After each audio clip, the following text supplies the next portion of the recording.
corpo de Cristo é como os antigos pais da igreja disseram, como Tomás de Aquino disse, que a igreja visível, formal, escrutinável, quantificável, tem muitos aos quais Deus não conhece. E Deus tem muitos aos quais a igreja nunca conheceu, nem conhecerá. Porque o corpo de Cristo, esse é aludido por Paulo, que é feito de gente em todas as dimensões. Como o escritor de Hebreus diz que o corpo de Cristo não é só feito de gente imediata que crê nele, que compartilha a fé, é também. Mas Paulo pensava naqueles que estavam para além do imediato, como Jesus. Ainda tenho outras ovelhas que não são deste aprisco, que vocês nem conhecem, nem sabem que existe. A mim, ele disse, não a vocês, a mim, me convém conduzi-las. E eu vou pastoreá-las. Vocês admitindo, não admitindo, enxergando, não enxergando, eu tenho outras ovelhas que não são deste aprisco que vocês enxergam e querem reduzir tudo a ele. O escritor de Hebreus diz que a gente faz parte da infinita, incontável assembleia multidimensional, assembleia universal. Sou membro desse corpo de Cristo, formado de todas as criaturas, não só humanas, do primeiro homem ao último, mas formado por todas as inteligências do universo, dos multiversos e das muitas dimensões, fazem parte desse corpo de amor, de glória a Cristo. O que o escritor de Hebreus também chama de incontável nuvem de testemunhas. O que ele chama de o Monte Sião, temos chegado à glória. Ele usa uma expressão arquetípica, simbólica, humana, para designar essa entrada. João chama de Nova Jerusalém, que não tem nada a ver com essa capital da morte, da guerra, da escravidão, do ódio, que eu já visito desde a década de 70 por causa de história, arqueologia e de conhecimento, nunca por causa de nenhum tipo de magia. E vou e devo voltar daqui a pouco outra vez, porque eu gosto de ir lá para aprender a história. Mas eu não vou lá para ficar melhor. Eu fico melhor todo dia aqui sozinho, no meu quarto, amando, vivendo como Jesus mandou. Acima disso tudo. Acima de todas essas coisas. Isso já deveria ser bastante, né? E eu deveria ganhar aqui uma outra visão do que é a igreja, do que é corpo de Cristo. De todos esses que se reúnem. A igreja são os que são chamados para esse ajuntamento da adoração. Aí o Apocalipse diz que são milhões de milhões, trilhões de trilhões, as criaturas que louvando, adorando.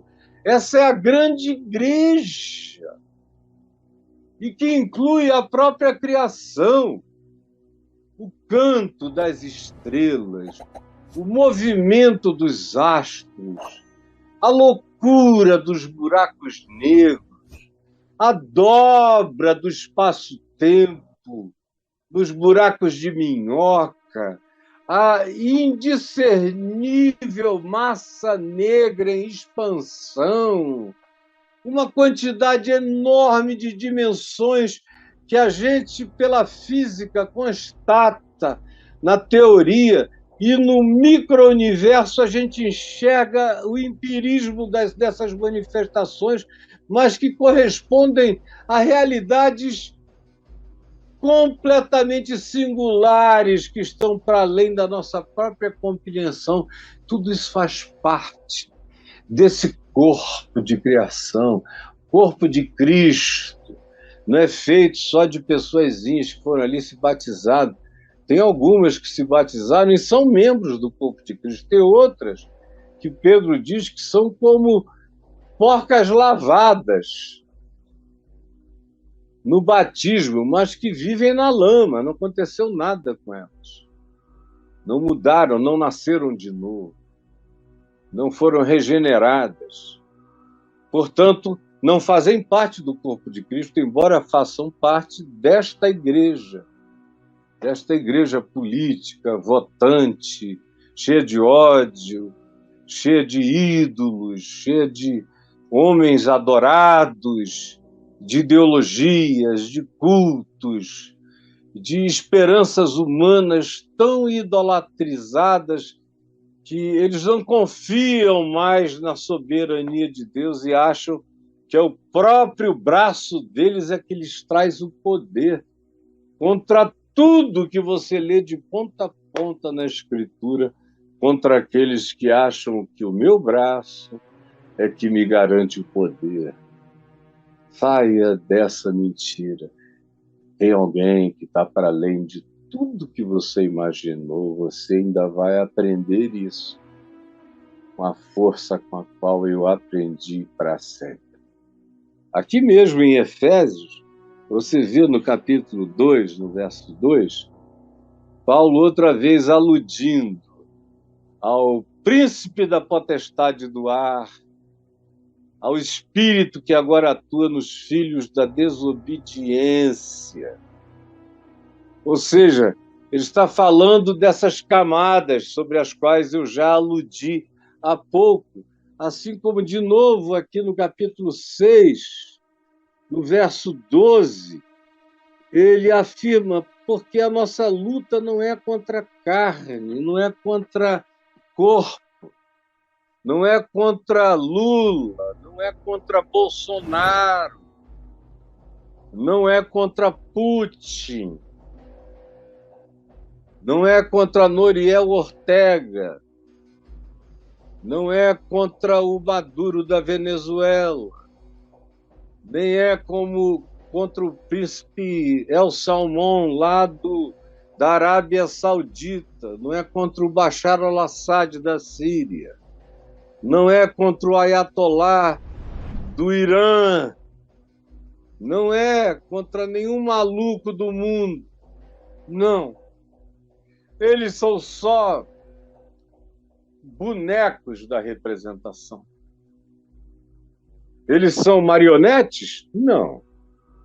Cada um deles tem livre-arbítrio, cada um deles é culpado pelo erro que escolhe, pelo que a boca fala, porque a boca não fala à toa, a boca fala do que está cheio o coração. É o que Jesus diz. Não adianta essa história de dizer a boca não presta, mas o coração é bom. É mentira. Eu te repreendo em nome de Jesus, seu mentiroso, sua mentirosa. A boca fala do que está cheio o coração. Não adianta você ficar com o manequim. A pessoa decide, escolhe, tem livre-arbítrio, tanto para fazer o bem como para fazer o mal. Porém, acima dela, existem influências com as quais ele se identifica, essa pessoa. Quem se identifica com o ódio, se identifica com as forças do ódio, espiritualmente. Quem se identifica com a mentira, se identifica com as forças espirituais da mentira, do pai da mentira. Quem se identifica com a indiferença para com a morte, está profundamente identificado com aquele que é o homicida, desde o princípio, e é filho do caminho de Caim, que matou o seu irmão. Aquele que se identifica com a arrogância do seu poder está identificado com aquilo que o diabo tem a oferecer. Faz negócio comigo, aceita os meus princípios, curva-te diante das minhas ideologias e tudo isso eu te darei. Se tu se submeteres ao meu projeto, não vai te faltar nada e eu te darei, você vai ter tudo que você sonhou e ambicionou. Se você fizer essa genuflexão para a minha proposta, que é a proposta do mundo, do qual eu sou o príncipe, do mundo que jaz em mim, que está sepultado na sepultura que eu sou para a terra. Faça isso, eu te darei o poder que eu recebi e transfiro para você. Aí você não precisa invocar essas forças. Tem gente que nunca invocou nem invocará. Mas tem gente que pensa que satanismo é ficar invocando Satanás, que é ir para um culto de origem meio estranha, ou de seres e deuses ambivalentes. Também, certamente pode não fazer bem, como faz um mal miserável. Ir para esses cultos onde vocês só cantam o ódio. Vim, cheguei, pisei, matei, passei por cima, atropelei, pisei para a glória de Deus. É Cristo, e marcham, e marcham, e marcham, e pisam, e com raiva. Ninguém serve, ninguém se entrega, ninguém ama, todo mundo quer dominar, todo mundo quer controlar. Esse é o espírito de Satanás, é ele que quer isso, ele é o dominador deste mundo tenebroso, é o príncipe dessas forças malignas. E ainda que você não use o nome do diabo, ainda que você esteja dizendo Jesus, me ajuda, Jesus, a ter vitória sobre os meus inimigos, a quem eu abomino porque eles te abominam, eu os odeio porque eles te odeiam, e eu os rejeito porque eles te rejeitam, e eu os quero definhar porque eles não querem te servir. Faça essa oração e eu digo, você estará invocando Satanás, não o Espírito de Cristo. Essa é uma oração que Jesus nunca fez e nem deixou fazer. Quando João tentou fazer, ele disse, não faça isso. Está lá em Lucas 10. Meu Deus, o evangelho está cheio disso, mas quase ninguém entende, não quer. Jesus tira esse bloqueio da mente para as pessoas entenderem. Por outro lado, tem gente que não invoca o nome de Jesus.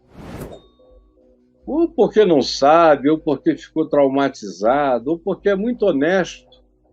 E diz, eu não vou misturar o nome de Deus com um projeto para ganhar dinheiro. Não vou pedir a Jesus que me dê essa grana. Não vou.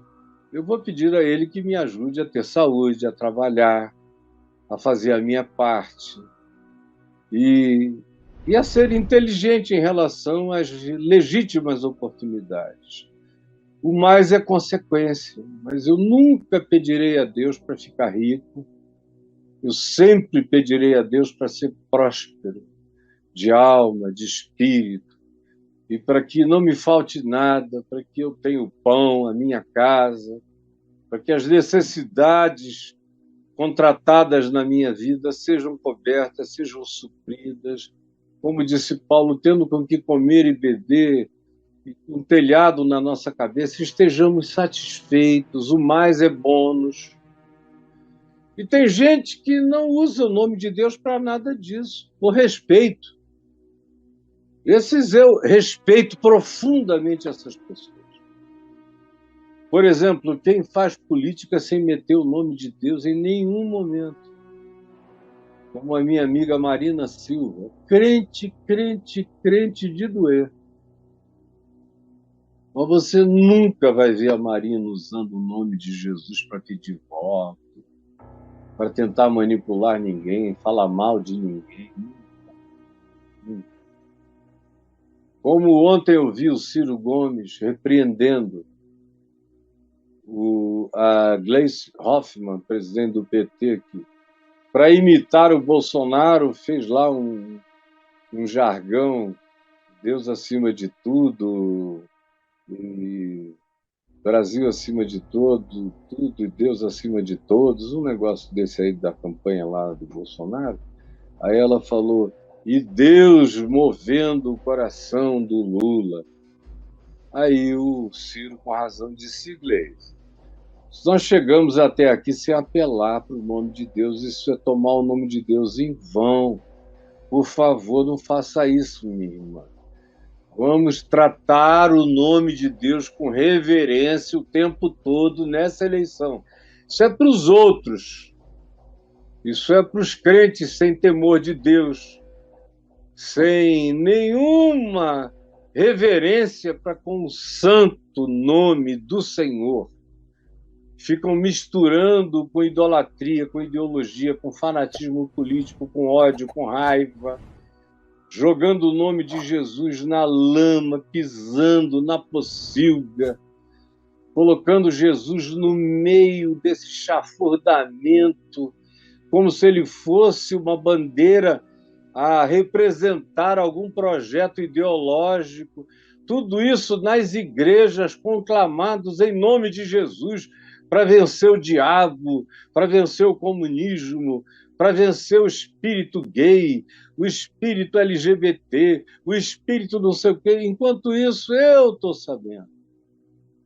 Os pastores que já pensaram até em suicídio porque os filhos se manifestaram gays e lésbicas ou trans. E agora, nesses últimos 4 anos, por incrível que pareça, com todas as políticas contrárias,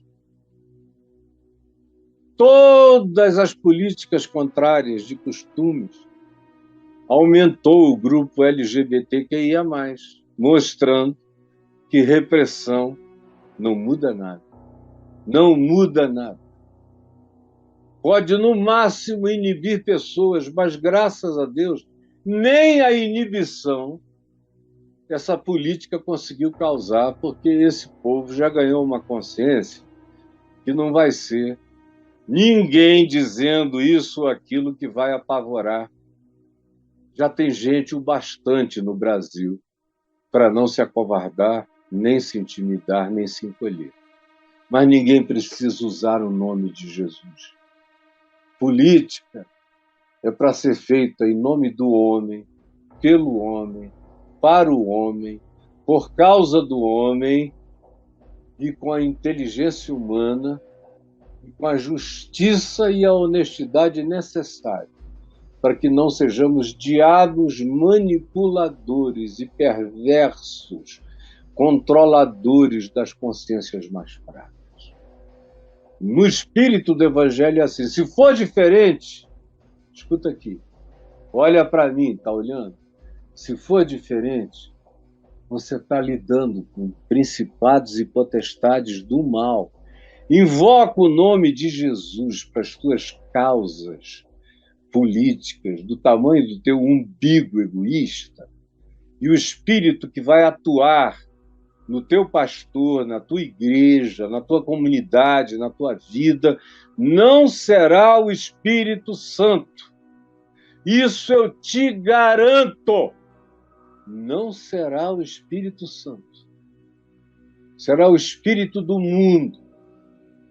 O espírito que agora atua nos filhos da desobediência ao Evangelho, que é amor por mim mesmo, amor pelo próximo, amor por Deus no próximo, amor pelo próximo diferente, amor pelo próximo herege, amor pelo próximo estranho, amor pelo próximo diametralmente oposto de mim ou das minhas convicções, amor por todo outro ser humano, por quem Deus entregou Cristo Jesus, sendo nós ainda pecadores, amor por todos, sem acepção de pessoas, como é o amor de Deus, amor pela criação, amor pelas árvores, pela água, pelos fungos, pelos insetos, pelos animais, pelo ar, pelas nuvens, pelo universo, pelo paraíso que é esse planeta lindo que nós estamos destruindo, desmatando, queimando, arruinando, gargalhando e ainda chamando de a porra da árvore, numa blasfêmia contra a criação de Deus. Horrível. Vai brincando disso que você não precisa invocar a Satanás, porque você já vai estar debaixo do príncipe da potestade do ar. E eu vou parar aqui hoje e vou continuar amanhã, porque você está pensando que eu vou parar aqui, não vou não. Eu vou passar boa parte dessa semana, se quem não quiser vir, nem venha, mas eu vou explicar para você a relação inafastável entre principados e potestades do bem ou do mal e as nossas escolhas humanas na carne, no sangue, no mundo e na sociedade. E como não dá para criar uma dicotomia, não dá para dizer eu vivo passando sem nenhuma gota de nada disso em mim. Sou puro, passo pela terra levitando. Isso só pode ser um menino, uma criança, um infante do Henrique do Evangelho. Mais religioso do que o do Evangelho, porque quem é do Evangelho já entendeu as coisas. Como não há dicotomias e separações, está tudo interconectado. Mas eu vejo pessoas que não entenderam ainda, quando Jesus diz em João 13, que quando ele lavou os pés dos discípulos naquela última ceia, chegou na vez de Pedro, aí Pedro ficou olhando, falou, não, os meus pés não, tu nunca vais lavar os meus pés. Aqui não. Pode lavar o dos outros, o meu pé tu não vais lavar jamais. Jamais. Aí Jesus disse, bom, se eu não te lavar os pés, tu não terás parte comigo. Porque eu estou ensinando algo que é uma espécie de batismo do serviço, batismo da diaconia, batismo de ministério, que no grego significa servir, é o trabalho do servo, daquele que está pronto para ministrar, para servir, para acolher, disponível. É o trabalho do garçom da vida. Eu sou o garçom da vida, eu não vim para ser servido, mas para servir. Vocês também. Você não quer fazer parte? Aí Pedro disse, já que é assim, então me dá logo um banho inteiro. Aí Jesus disse, não, Pedro, deixa de ser exagerado. Exagero não melhora você diante de mim. O que te melhora diante de mim é a obediência segundo a proposta da moderação do Evangelho.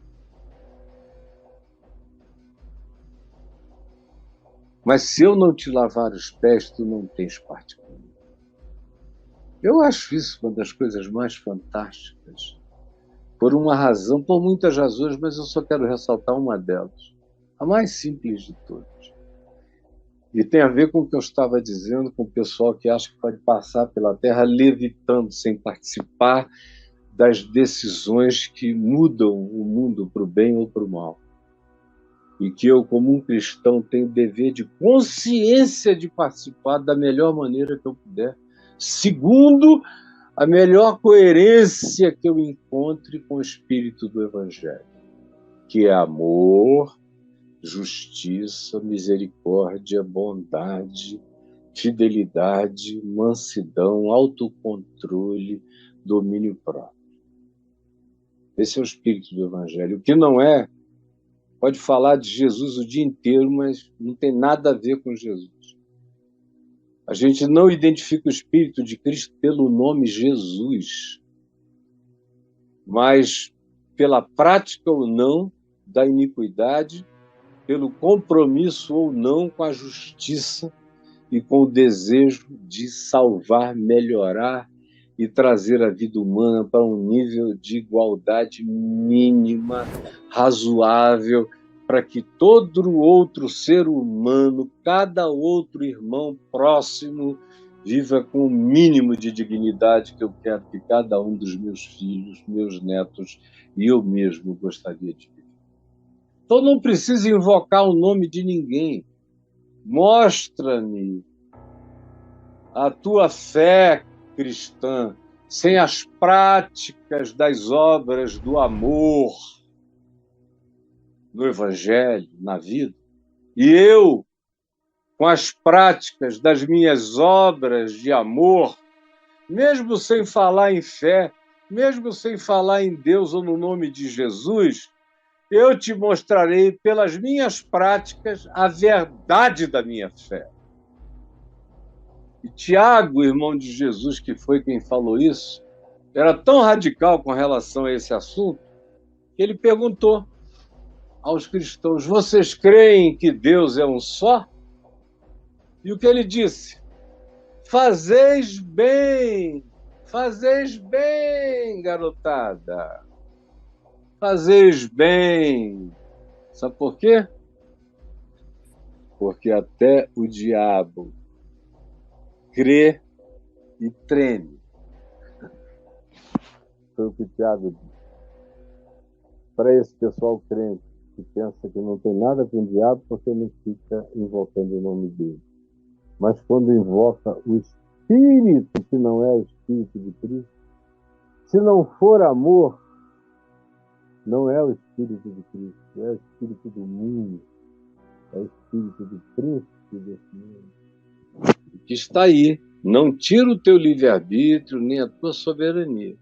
Mas à medida em que você vai amoldando o seu cérebro, os seus princípios, e você vai coadunando as suas perspectivas mentais, o seu olhar, a sua projeção, as suas escolhas, os seus sentimentos e as suas emoções, com os sentimentos dos principados e potestades malignos, você não precisa invocar nada, porque você já faz parte. A sua vida já é uma oração. Pelas obras, você já está expressando a sua não fé no Evangelho.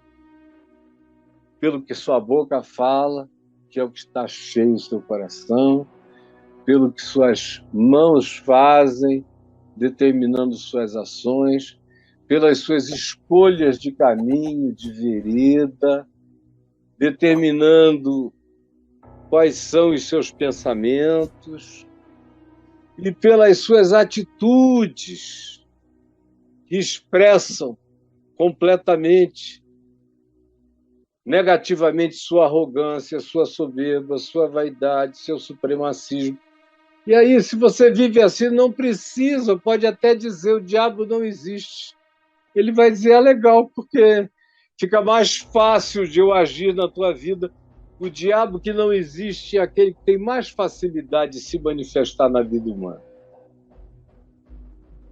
O segundo, com mais facilidade de se manifestar, é aquele que existe em tudo e que passa a ser a razão da vida, do medo, da existência, do pânico e da doença mental de milhões de pessoas na Terra. Jesus, eu falei demais até essa palavra, que não é nova, mas que eu faço questão de explicar, porque tem bebês, tem infantes aqui, tem gente novinha chegando, que não sabe discernir uma mão da outra, perdidos, indo nos gritos, nas convocações, sem reflexão, com medo de errar, às vezes agindo até contra o próprio coração, que diz outra coisa, que pede outra coisa, que crê noutra coisa, mas eles não sabem se defender.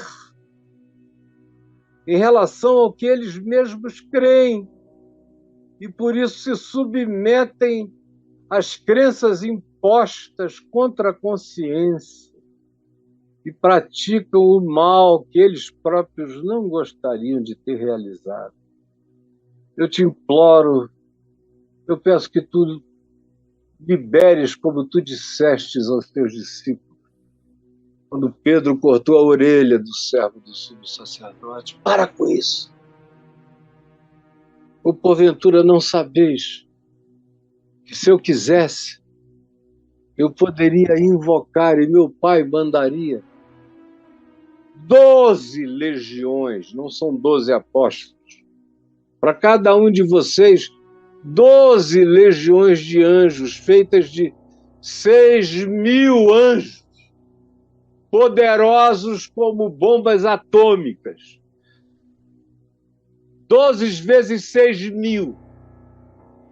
Bastava eu dizer, pai, eu não quero. Eu não quero ser salvo da cruz por anjos. Eu quero ir para a cruz se tiver que ir, por causa da consciência humana e do pecado humano. E não há meios de eu não ir para a cruz, porque vocês são levados, são empurrados pelos pastores da morte, pelos sacerdotes do oportunismo, que vão definir que eu morrerei. Como continuam a crucificar o Filho de Deus milhares de vezes a cada novo dia e a cada nova geração, Jesus é morto outra vez pelas nossas escolhas contra o Evangelho. Eu peço que tu abras o nosso entendimento, em nome de Jesus. Amém e amém.